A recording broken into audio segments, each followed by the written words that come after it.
Welcome to Chillin' 101. We hope this video helps.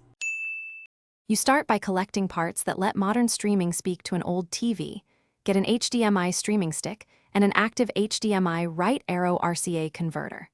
Plug the converter into its 5V power so it can translate digital HDMI into analog composite. Without power, the signal fails.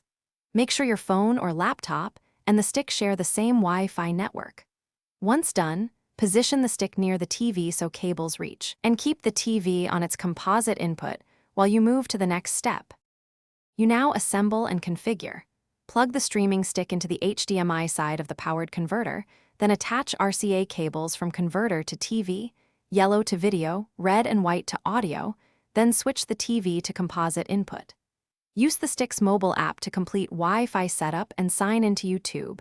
The converter is only translating signal, so setup looks the same as on a modern TV. If the image looks stretched, change the stick's display to 16:9 or 4:3 to match the TV. Finish by testing playback. Play a YouTube video from your phone casting or from the stick's app. If no picture appears, make sure the converter has 5V power and the TV is set to the composite input. Converters will show a blank screen if unpowered. If video stutters or is unstable, lower the streaming resolution to 480p. Converters and old TVs handle lower resolutions more reliably.